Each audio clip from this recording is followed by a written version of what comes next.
All right. Well, I'm glad to introduce again my good friend Jim Carroll. We're going to be talking about the sixth uh, session of his six-part series on do-it-yourself SEO. And so this has been very informative, and I'm not going to go into talking about Jim because, well, if you're watching this over the time, you've heard about him a little bit all the way through. But today I'm going to turn it over to Jim, and he's going to teach you about the last and final steps to help your SEO be very, very effective. So Jim, go ahead. Thank you, Boyd. I appreciate it. And thank you everyone for attending today. I'm going to start right off with sharing my screen, and we'll go from there. Today we're going to talk about the last in the series of 6 seminars that we've taught. There's only a couple of particular topics that we're going to cover, and then we're going to do a little bit of a longer review over all of the things and what we've discussed over the last week or two. So I'm going to go ahead and just jump right into it. This is number 6 in the series of 6 seminars. It's going to be approximately an hour long, and the seminars, if you've attended heretofore, then you'll be able to actually go back and see all the seminars. If you missed one, you can go back and review it. After about a week, I guess, from now, there'll be a fee for those. So if you registered and you register for any of our seminars, you can watch the whole series complimentary. But after some time goes by, then we do start charging for those. So be aware of that. And it's too late. If you're not here and haven't registered, then you're going to be stuck in the pay pile. So at any rate, this is the SEO checklist. It was kind of born out of a conversation that Boyd and I were having. He said, you know, I wish there was a list that you could share with people to just teach them how to do SEO themselves. So it kind of evolved into a list of, it started as 70 and I've got it back to about 66. But it started as a list of things that people can do themselves. And we talk about things that you can do yourself, and we talk about things that you might want a programmer or somebody that's a little bit more astute, maybe in some cases, to help you with. The idea was to have a list of things that people could do on a regular basis to help improve their own optimization. So my name's Jim Carroll, and I own a company called E2 Total Solutions. We are a full-service search engine optimization and marketing firm. I might pipe up a little bit during the course today. I haven't really done much self-promotion throughout this whole series. But today I might say that's something that we do a great deal of, or something like that. But at any rate, E2 Total Solutions is certainly one of the sponsors, as is BP Media. That's a great combination of companies. E2 does all of the optimization, web design, web structure, all of that sort of thing. Boyd's company, BP Media, tends to be more social media centric and drive clients to the website from the social media end of the world. Boyd, I think, cringes every time I say this, but we both agree that it's true. That is that no conversion ever really happens on social media. The social media, people are driven to a point of conversion. That point of conversion happens to be at the website. So what you want to do is introduce yourself, meet a lot of people on social media, and then drive them to the point of conversion or the sell, which tends to be the website itself. Just to cover a couple of things, last week's primary focus was creating a map, and I kind of twist these around a little bit. It wasn't just creating a map or how to create a map or how to use a Google map. In fact, I want you to create and follow a map for your own success. That was the point of this conference, and we're going to kind of review a lot of it. This was my graphic for last week, that I wanted you to be able to create a map and follow it. And when we started the seminar, it was really 12 weeks ago. I've taught one class every other week for 12 weeks. That gives us 6 seminars. And I started with 70 topics or 70 items on my list. And over the past few weeks, we've kind of narrowed that down. I've cut it back to about 66. We're going to end up fully covering 66 topics. If you want a list of this, then if you'll send us a quick email and let us know, I'll be glad to either send you the list or email that to you. But I need to know that you need it. So anyway, we're going to run over the 66 topics today, and I want you to think about kind of how the internet works. And there's a big cloud that kind of sits in the middle of that, and there's you and whoever you're communicating with. Sitting between you is an internet service provider. The major ones would be, at least in this area, or X-Mission, or your local ISP. I mean, it doesn't really matter, but there's somebody that sits between you and the internet. And so there's always a disruption or a connection that can be disrupted, I should say, between you and your provider. It could be Xfinity, it could be a lot of different people. If you're using a phone, certainly the phone carrier.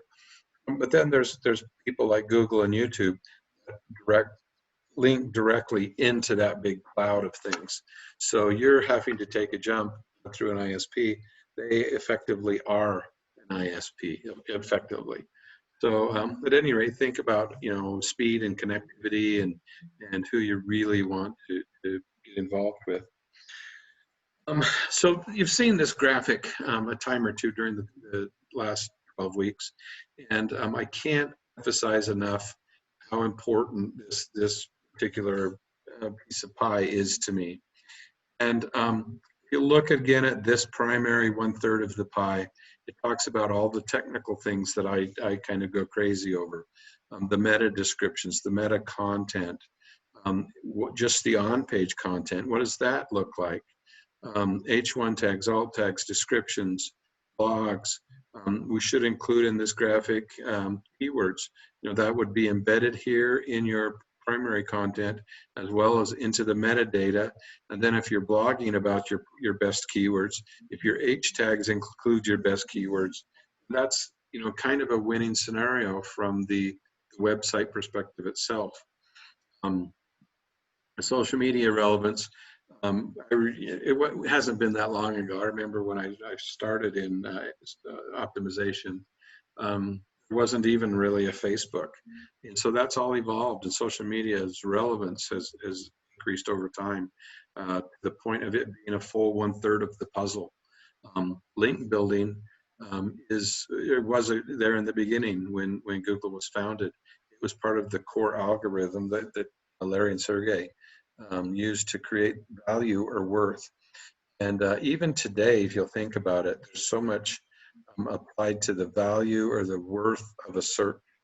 And so if you're creating links from other websites that have the same keyword importance as your website, that will be a good scenario or a good site to link to. If you're linking to another site that is completely irrelevant, then you're going to be probably suffer a little tiny bit in the rankings. For example, if you're an attorney and you get a link from the Wall Street Law Review or the Harvard Law Review, or links from companies that are very, very relevant to law, then that makes complete sense. If you're a law firm and you get links from Joe's tattoo parlor or the laundromat or anything that's not really relevant to you, it doesn't make a lot of sense. And it has to make sense to Google for you to rank highly. There's companies that specifically check domain relevance, and the domain relevance score has to do a lot with who they're getting links from. So if you have links from all kinds of different companies, you won't rank as well as somebody that's maybe industry specific. So think about that and be aware of that as we kind of move through here today. So the last several weeks we've talked about several things. What is SEO? And we discussed how it started. we discussed at length what a search engine really is, and how many search engines there are. And last week, I spent a little bit of time talking about voice search. Voice search is an anomaly a little bit, and it's, if you think about it, it scares me a little tiny bit. I mean, Google is in fact Google, but when you start to have devices like the Amazon device, and Microsoft has a device, and even Google has their own Hey Google device. When you ask for something on them, it's an entirely different search than when you go to the website and ask for it. So it's, you know, how do you rank on voice search? And like I said last week or 2 weeks ago, I've spent a significant amount of time recently concerned with that, and trying to dabble with it and make sense of it all, because it really is a different search. And if Alexa wants you to buy a product, you know, or Amazon wants you to buy product, they're going to skew those results to you, so you're not getting true results. At least in the beginning, you know, there are search engines that you can go to. I'll mention one by name. That's Dogpile, and Dogpile is, quite frankly, a literal search. It only delivers results that you are in the description, basically, of what it is you're asking for or you're searching for. So in that particular strategy, you have to have keywords embedded in your search, or you have to have keywords embedded in your meta description to actually come up with that search. But it's a literal search. And Google kind of was that early in the beginning, but they've become something more, it's called a Boolean search engine, that kind of stuffs words in the middle to make sentences out of it and make it make sense. So we don't get the pure search like maybe we did in the beginning. All of those things are really important to E2 and to the way I think about it. So just be aware of that.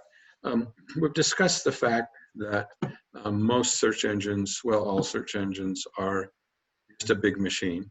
And it's the machine that's driven by a mathematical problem or an algorithm.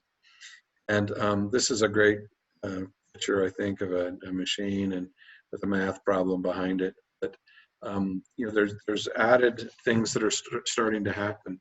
There's artificial intelligence, there's machine learning, and the machines are getting better and better. I just saw recently on Netflix in the last couple of days, there's a documentary that's come out by all the people, or a lot of the people that develop search engines, and it talks at length about how invasive they are into our personal lives. Don't think that they're not, because they are. If you get online and you do a search, you're being tracked. There's no other way to say that. It's happening. You know, you can use a VPN, and you can use some things like that to kind of hide yourself. But you know, you can go incognito. You can do a couple of different things to kind of protect that. But if you have a cell phone, if you do a voice search, if you do any of those things, even if you have a voice search device somewhere in your house and you ask for pizza, it records, you know, that you asked for pizza. So all of those things are happening, and unless you're living completely off the grid, just accept the fact, or you don't have to like it, but accept the fact that it's happening. So you can do things to mitigate it or not, but be aware that it's in fact happening. So, you know, we talked about search engines, we talked about, you know, their machines, we talked about a lot of things. This is a graphic that I found I've used in my speeches over some time, and Boyd's, you know, fortunate enough or unfortunate enough to have seen a lot of them. But I'm always looking for new graphics, and I'm looking for new information, updated information. And, you know, basically over the last couple of years, I would have said that the Google controls roughly, you know, somewhere between 85 and 95% of all the searches in the world. If you look at this graphic, and this was a very recent one, this was midsummer, I think, in 2020, so it's only a few months old, but it says that Google controls 89% of the searches, and that's a combination of Google search outright, Google Images, and then YouTube and Google Maps. So it's 90%. I mean, I think about all the other search engines, and I'm talking about Bing and Yahoo and Facebook and Pinterest. Even Amazon's got a little bit of the game there. But Google controls 90% of the searches. That means specifically that all the other search engines fight for 10% of um, the searches. And I had a client recently, in fact, it was just 2 days ago. He asked me, what about all the other search engines? And, how am I going to get found on Bing or Yahoo and MSN? And I kind of snickered, and he says, well, why are you laughing? And I said, because if I can satisfy Google's need, all the other search engines fall in line. But I never focus on Bing or Yahoo or Facebook as a search engine. All I do is satisfy Google. And if I can satisfy Google, everybody else falls into line, and we'll get the results that we actually want. These are changes in market share that happened between January 16 and January 16 and 18. And you can see that Google, in fact, was increasing a little tiny bit in market share. They lost some search volume in map, but nobody else is really moving. There's nothing significant happening with any of the other search engines. So one thing that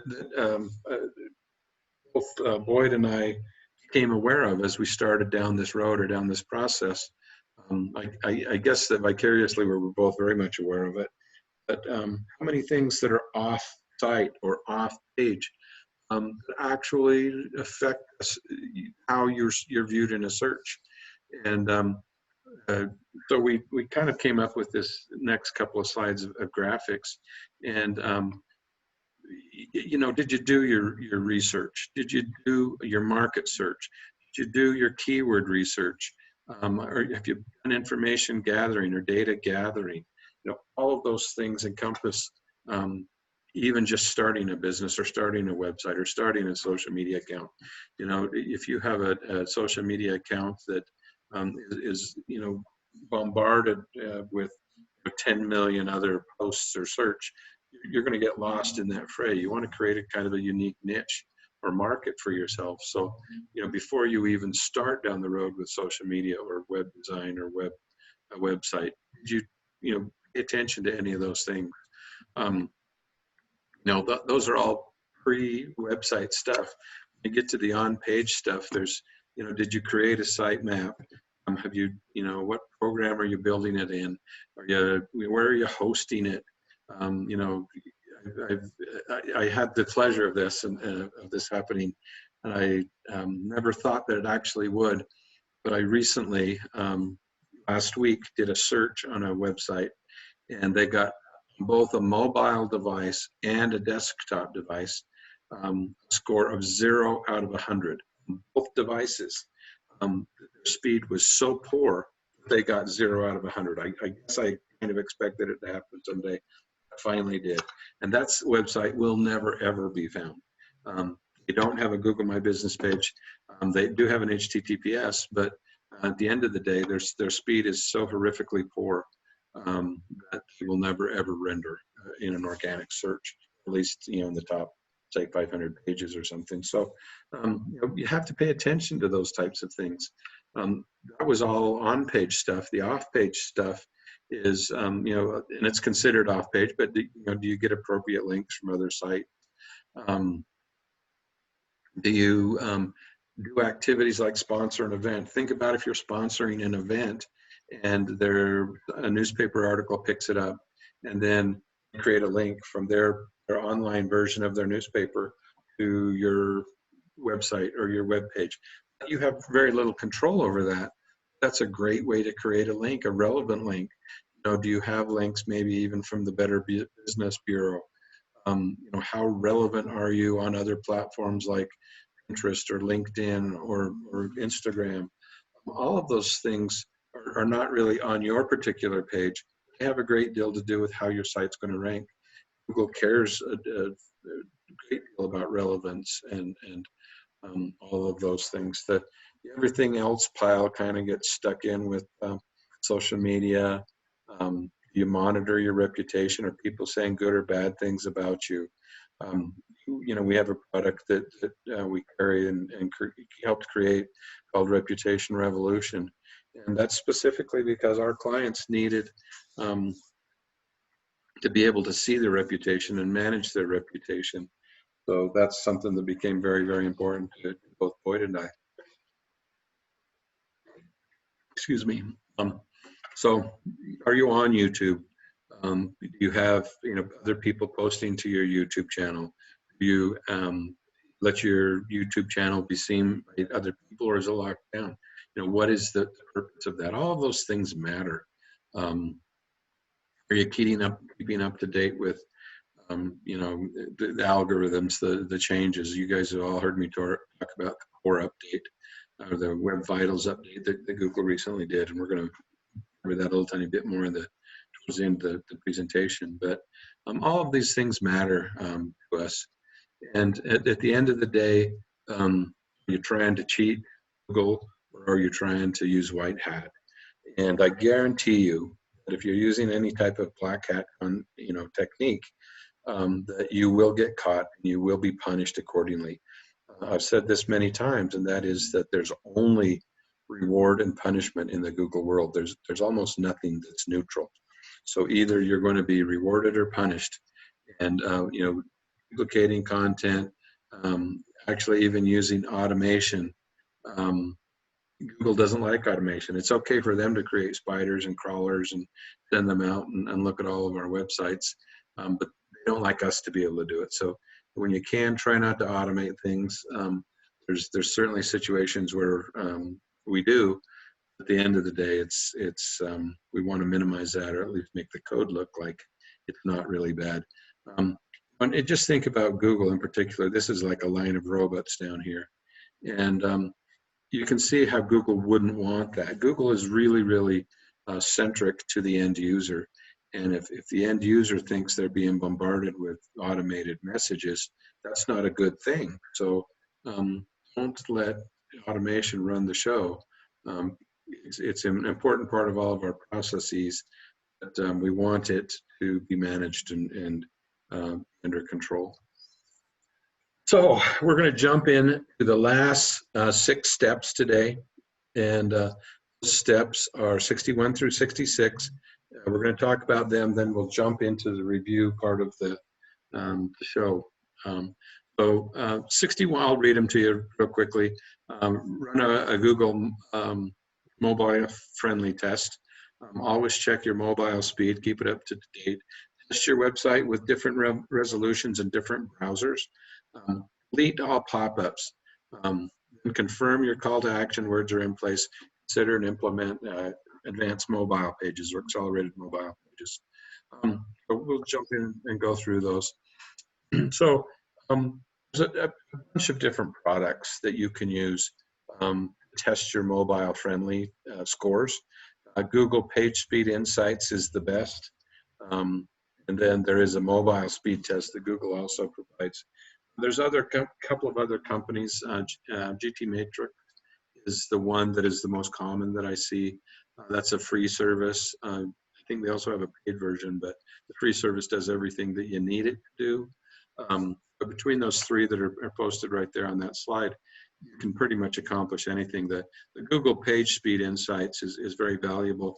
It'll also tell you in reasonably technical terms on how to fix everything that's wrong. So if you get a ranking of 60 and you want to make it 70 or 80, Google will tell you how to accomplish that. So that's one of the places that I would start, is Google PageSpeed Insights.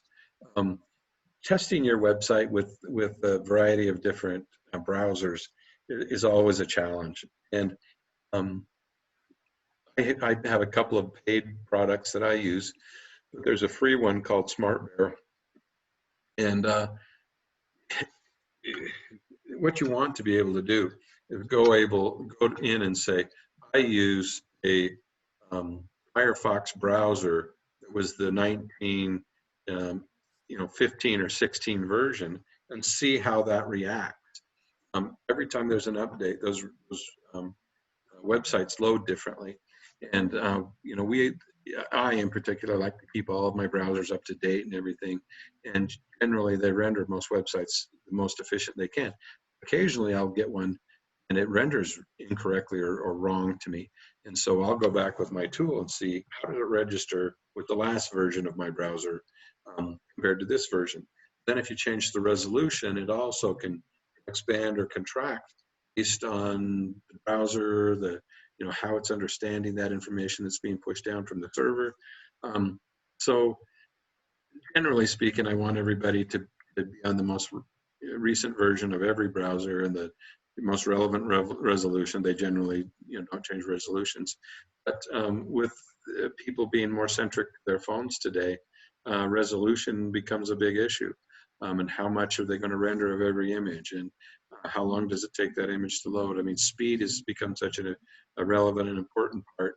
And I should have threw up a couple of things. There's some products that I'll talk about later on, like Tiny PMG, to help reduce image size and stuff like that. So there's a lot going on technologically with the browser and the image size and the resolution.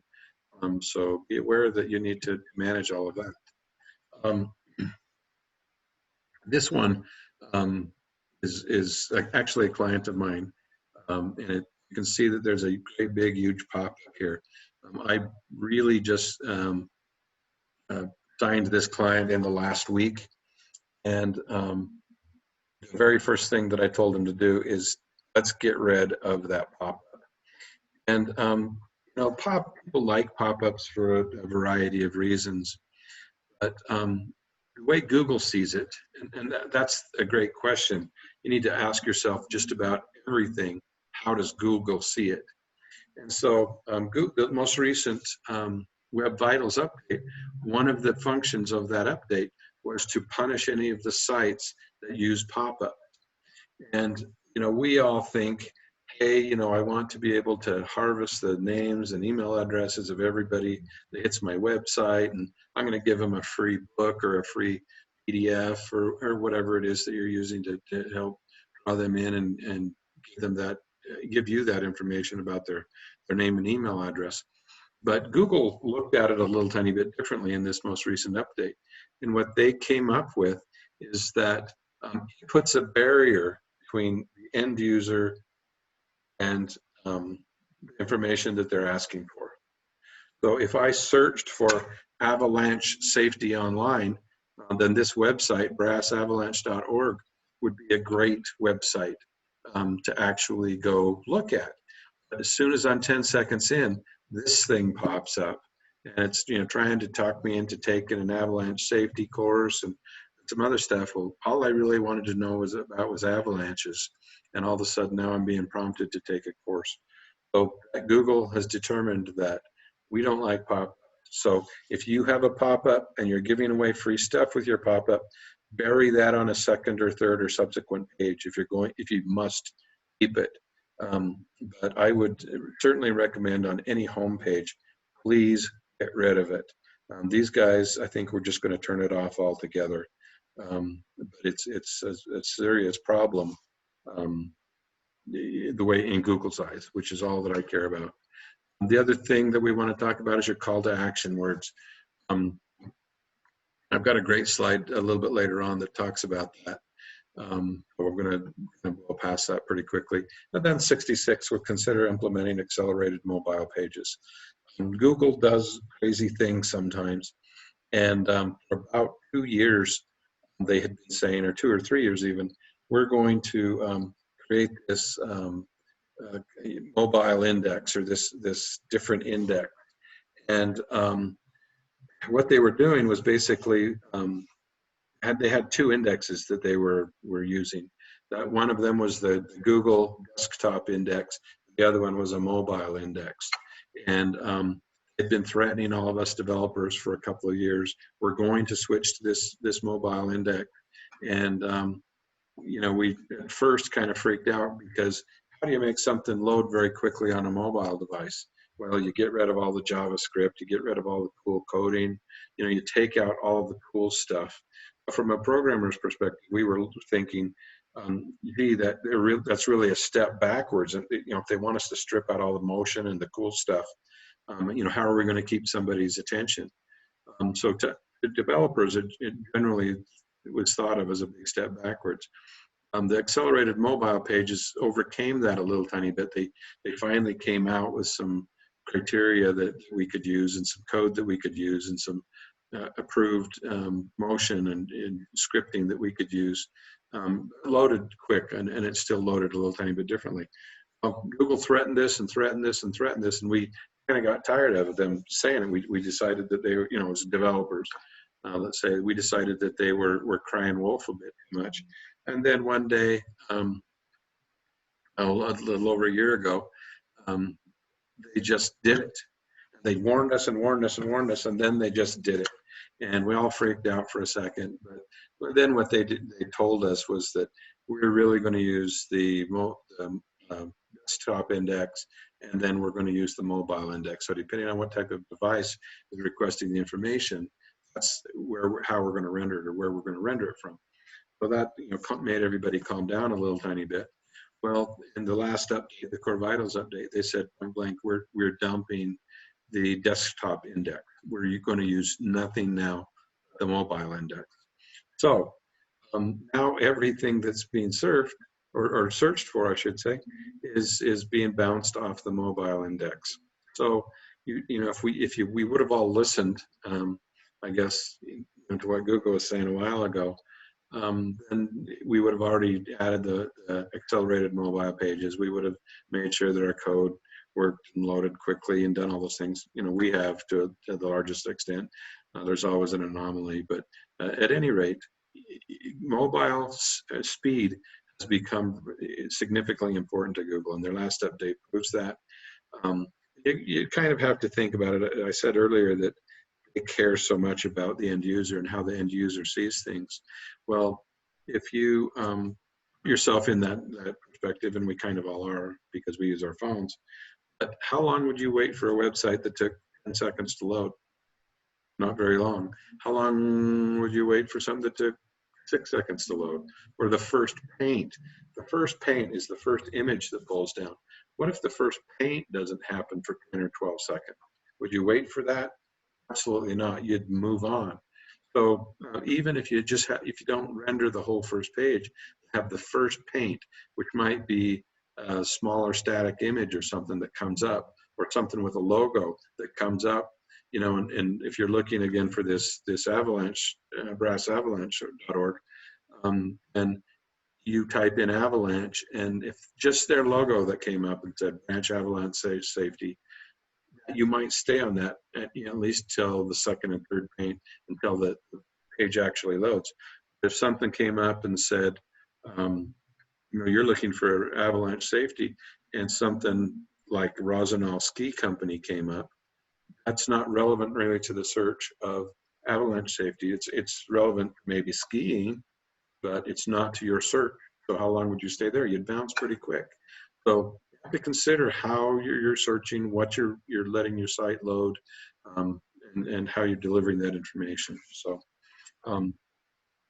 that covers everything today. We've now covered all of the topics in Jim's 66 list of 66. I've got some graphics that I'm going to throw at you. The first 12, we talked about things that are horrifically important. You need to understand the terminology, the basic terminology of SEO. You must have an SSL certificate. You really need a robotext file.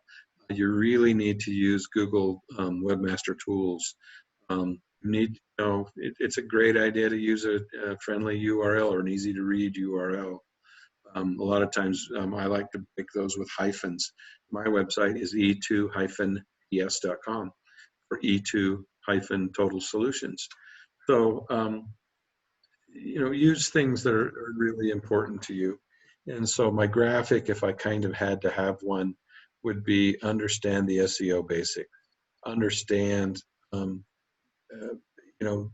just the basics of what it is you're trying to accomplish.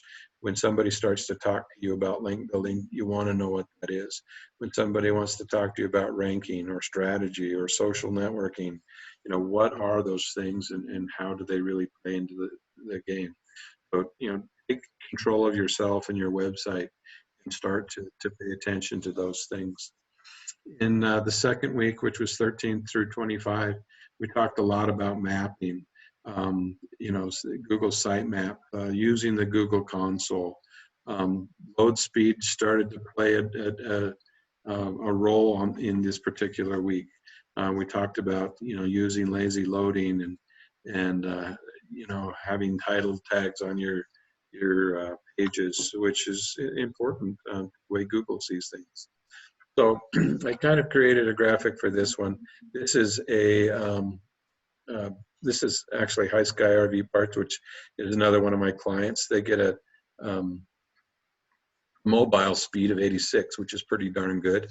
But if you are using this tool, then you can go down in here and click on it, and it will tell you, there's some problems here. So, with the first paint, what are the problems? In the largest content paint, what are the problems? The layout of the site, what are the problems?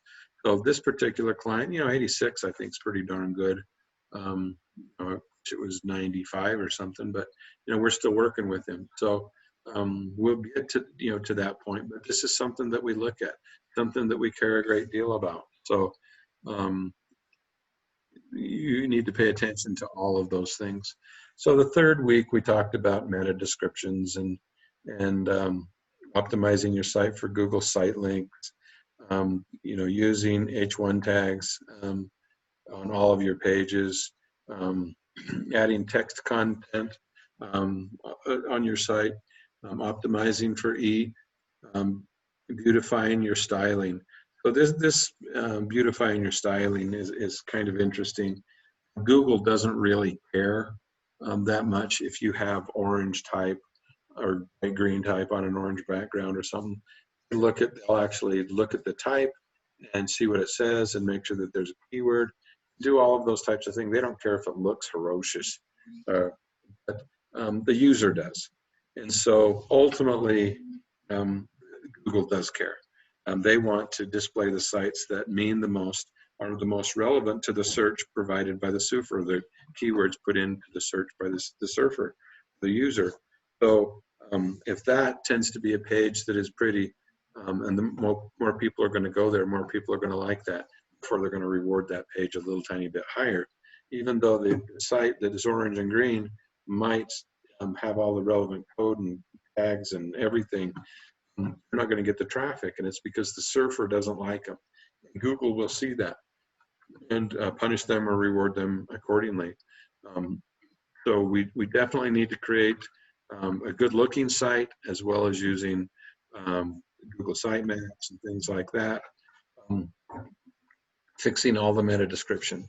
So this is my actual page.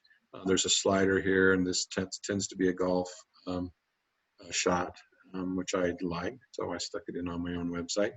You can see my site, E2 Total Solutions, search engine ranking service, talks a lot about SEO in Salt Lake City. I rank very, very high in Utah for SEO services in Salt Lake City.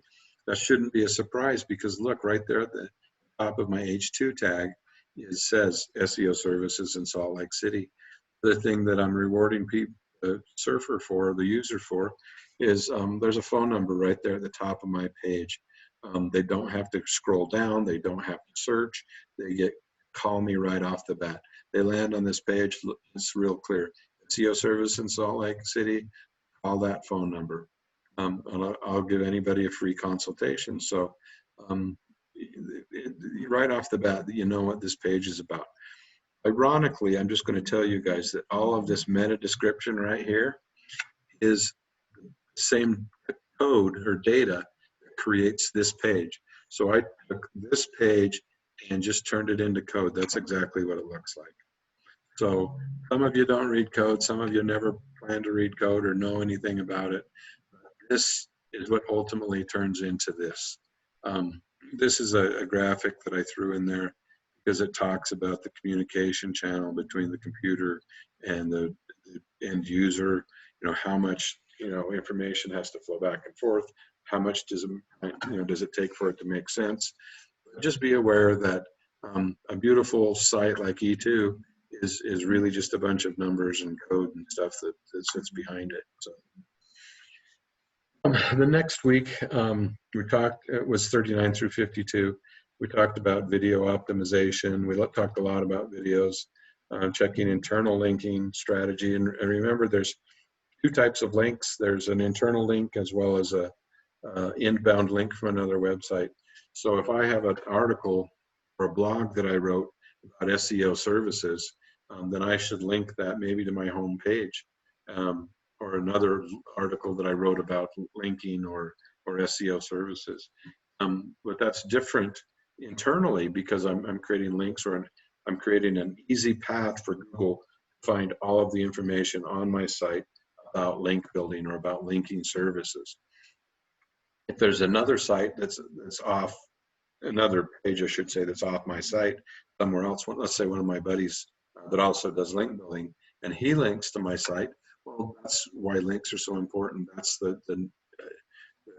best of all scenarios, is that an outbound site drives an inbound link to your site because they liked what I had to say about linking.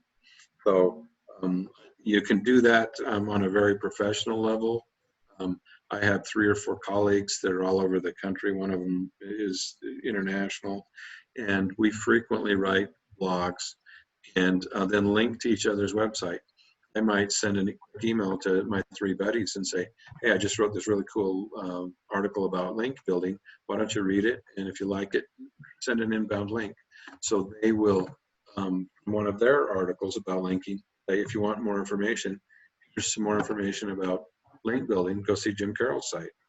So you can do it on a very professional level. It doesn't have to be hard. You can do it from lots of locations, newspapers, other websites. You can do guest blog hosting or blog posting, excuse me. So if I get asked to write a blog on somebody else's website, then I'll write that blog, but I always drive an inbound link to us, to E2.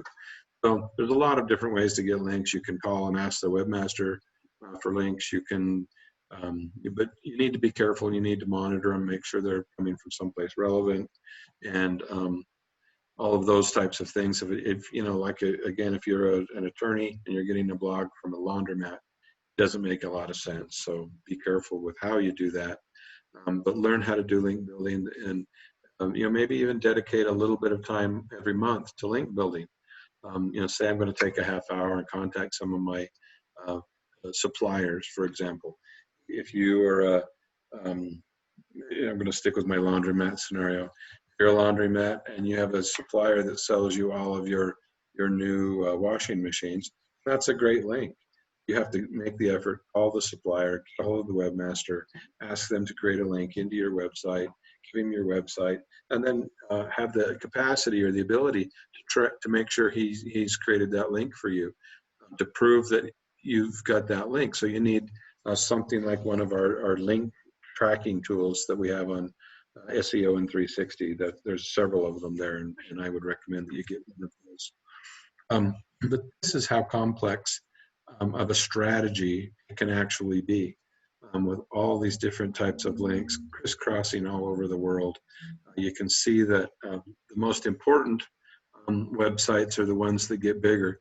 They have all the inbound links. Ones that are giving away too much stuff are these smaller ones that become less relevant, because there's something called link juju. And if you are a recipient of that link juju, you're so cool that everybody's linking into your site's going to grow like a big balloon. But I've got a client that recently said he wants to give away all these links. And I had to use the balloon scenario and tell him, look, that's going to shrink your balloon, shrink the amount of your website, because you're giving away all your link juju. So you want to have a balance between inbound and outbound links. In a perfect scenario, you would only have inbound links. You wouldn't be giving anything away. But people tend to not like the people that just want to take. I mean, it's true of the internet and what people want to do in their their I want to say personal lives, but if you've got a friend that just takes and never wants to give back, then you don't keep him around as your friend. So there has to be a little bit of an ebb and flow there, and a little bit of give and take to have it make a lot of sense. So the big topic that we talked about in the next week was name, address, and phone numbers on all pages. Make it super simple for that client to actually find you. You know, I can't tell you how irritating it becomes when I find a website that I like, and then I go to find a phone number to contact that business, and there's no phone number anywhere to be found on the site. And I've had clients that I brought on, and they would say crazy things like, well, I don't want to get calls all night and day, or I don't want to get too many calls, and it's like, why are you in business if you don't want people to be able to find you? And sometimes they would make statements like, well, I only want to take the email contact. Well, you can't have it all one way. And if you're a businessman and you want to grow your business and continue to prosper, then you need to have your name, address, phone number, location, Google map, maybe from Google My Business page. You need to prove to Google that you're in business and that you're really not running out of the trunk of your car. You really, really, really need business. They're going to reward you because they like people that are engaged in the internet and use the internet to promote their business as well as provide products for people. That kind of takes us into something that's a little bit off topic. That would be reviews. I mean, reviews are part of the optimization puzzle. And if you're frequently engaging with your clients, and this is a little bit more down Boyd's road than mine, but if you're engaging with your clients and asking them, hey, would you give me a review? They give you a review, and then you respond back. Google gets to see that inbound review and then your response back. And that tells Google, that's one of the mechanisms that Google uses to tell you or tell themselves that this guy's playing ball. He's engaged in the internet. He's responding to his clients in a timely fashion. And if you don't respond to the review for 6 months, then it has less value than if you respond every week to everybody that left you a review that week. So certainly, play ball with Google and put a name, address, and phone number on your website. It's not just one. You can kind of overcome a lot of problems putting it in the footer. On my particular page, it's right at the very top. It's super simple to find and phone me. If you bury it in the footer, it's still better than not having it there at all. It doesn't drive me totally insane if I have to scroll down to find a phone number. But I think it's better to have it closer to the top. But if you put it on the footer, then it does render on every single page, which is kind of nice for the user. So no matter how deep you get into your site, they can scroll to the bottom of that and find information on how to get a hold of you. So name, address, and phone number were items 53 through 60. And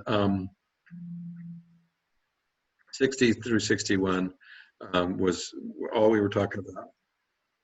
There's my graphic. I don't know why that other one was that way. But 61 through 66 were the call to action pages. And you should have buttons. I've actually got, I want to say it's a little Post-it note. Keep it on my desk.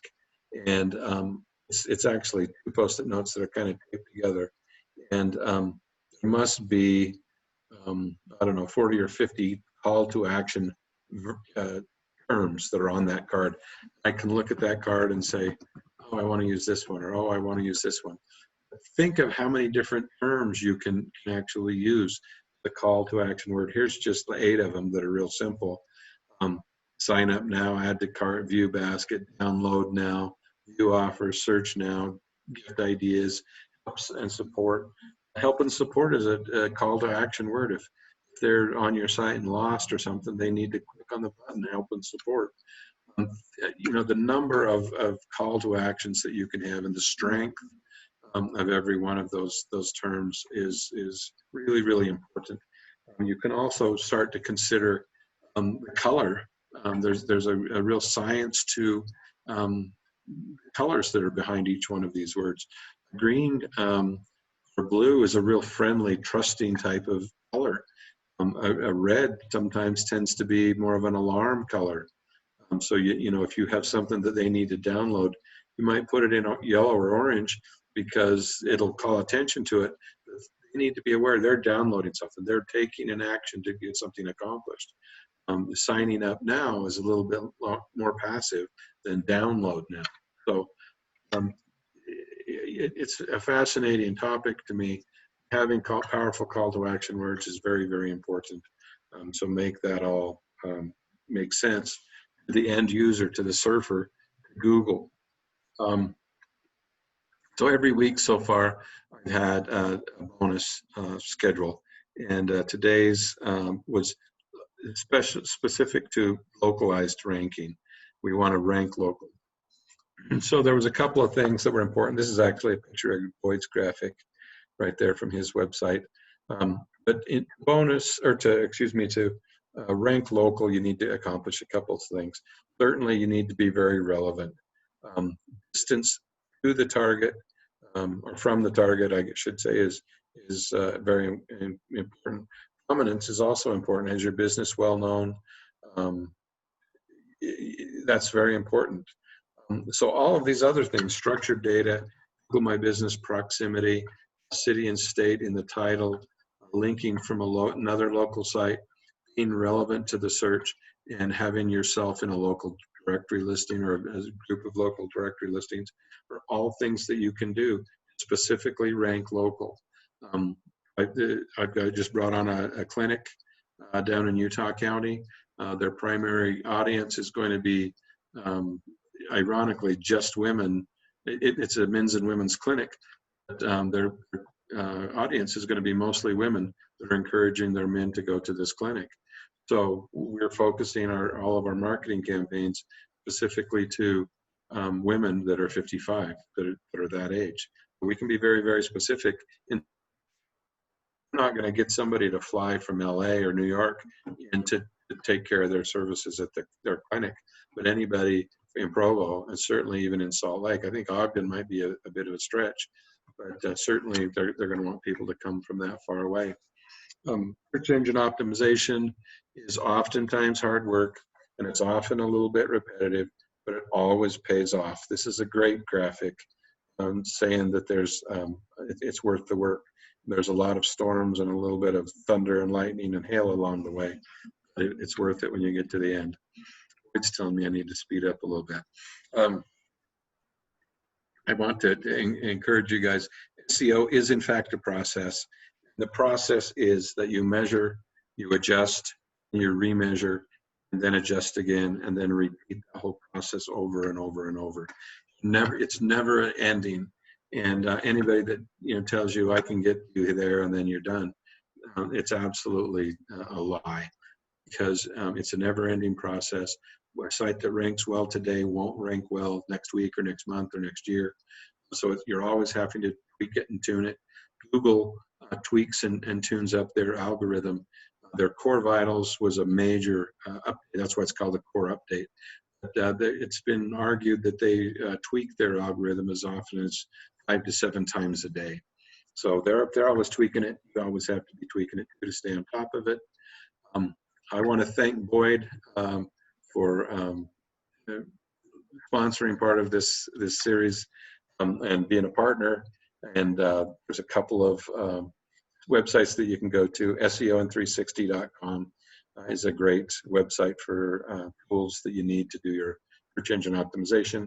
Reputation Revolution is a fabulous website to work on your reviews and all of that stuff.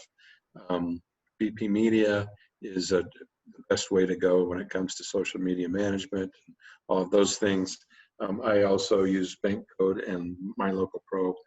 Keep your ear to the ground for a whole seminar series on MyLocalPro that'll be upcoming soon. I always give away almost free stuff, and today's almost free stuff is the Swiss Army knife of SEO on WordPress. And it's on our website, SEOin360.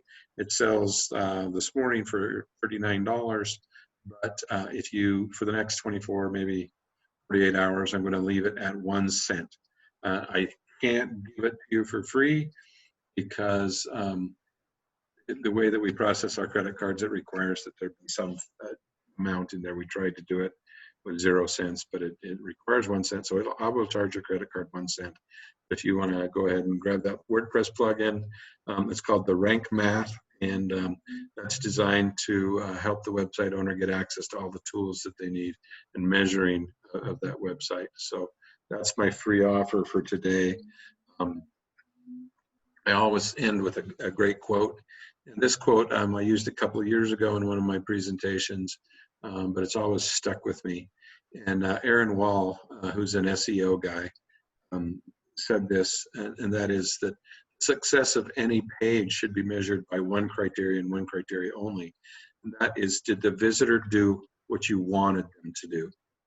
So that encompasses everything from call to actions to having phone numbers, having information accessible to them. Did they do what the purpose of that page was? And did you get them to do what you wanted them to do? So that's the best measurement of any SEO effort. And I've still got 60 seconds according to my clock here, Boyd. So I know. And I have a question for you. I've got one person asking, so if you were to have someone come to you and say, I want you to do my SEO, give them a range of what that's going to be. If they want to do part of it, most of it, or none of it. well, I'll tell you, when I started early on in the optimization world, I had these great big packages that were all encompassing, and I really thought that everybody needed me to do or wanted me to do, to have an expert do all of their SEO stuff. And it's evolved today into more of an a la carte pricing, and I know that word scares a few people, but there's three primary components: the link building, architecture, and the social media.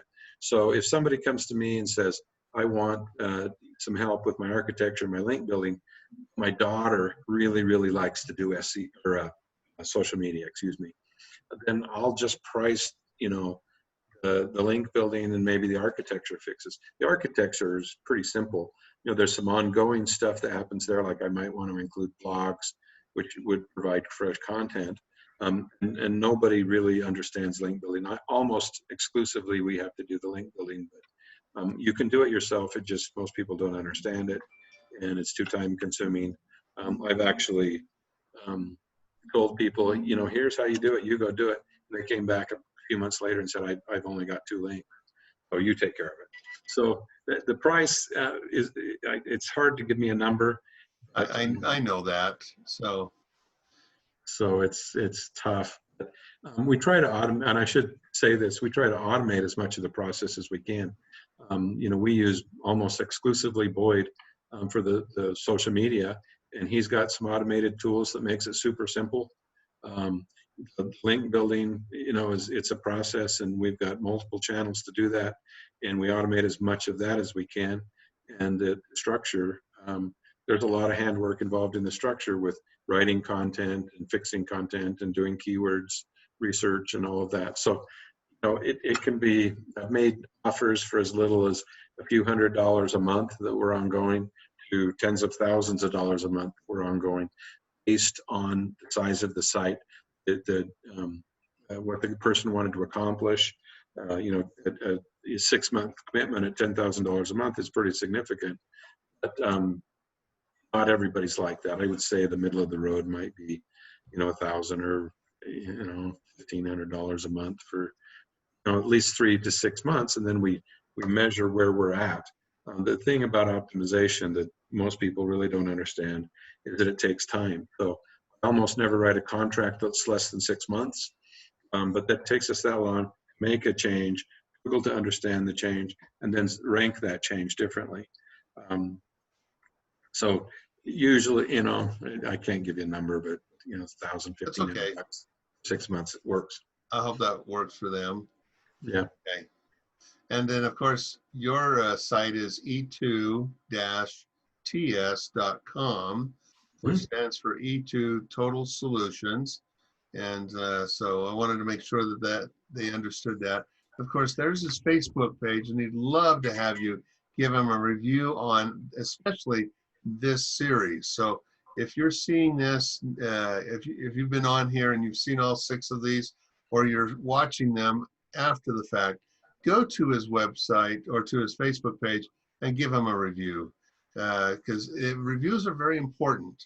And if you don't believe that, then you miss part of doing this. Because that's part of SEO, and it's important to us as well as to Jim, who's the SEO guy, and to me as the social media guy. And this is Facebook. This is social media, but it's part of that 1/3 puzzle that you need to put together, that is social media giving your SEO the boost that it needs. And without that, it doesn't help as much as it could. So be sure to go and give him a great big thumbs up, 5 stars. Tell wonderful things about him. Tell him the stories that you have, because stories are better than just simply saying, great job, guys. You know, I'll tell you one thing, Boyd, about SEO, and everybody's always looking for a silver bullet. Oh, I know. And there's absolutely no silver bullets in SEO. You have to do that. You have to put in the work. You know, ask for the reviews, get the reviews, or get the links. Fix the architecture. There's no one thing I can point to that says just do that and it will rank properly. You have to do a little bit of all of it. It's a combination of a whole lot of things, and that's what you've been talking about. Sorry, my phone is ringing. It's not supposed to be. That sounded like a landline. It is. It's my landline phone that's attached to my hip. So. Okay. All right. Thank you, everyone. Much. And hope you guys enjoyed this.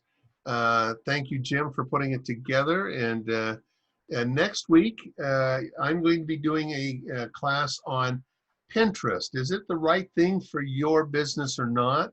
If you're interested in that, go to bpmedia.com/seminars, and you can sign up for that. And then coming up later in the month, on the 30th of this month, Jim and I are going to be doing a all-day conference, and it's going to be called the Side Hustle Conference. It is all about building a business for, on the side, the things you need to do to get it going, how to make it profitable, because there's a lot of people who have a hobby business, and it's kind of like I was talking to someone the other day, and they said, oh yeah, my mother-in-law has a side hustle business. Yeah, we make fun that all she's doing is using it for a write-off because she never makes anything. Well, we want to help you make money from it. Mm-hmm. I have people that I know that they've put together a side hustle that makes an extra $1,000, $2,000 a month for their household budget. That's what it should be about. And we're going to talk all about that at that summit. That's on the 30th of this month. That will be put up on our on the BP Media seminar area on Monday. So watch for that Monday. So if you know somebody who wants to do a side hustle or such, please go there and take a look at it. So thank you. Thank you.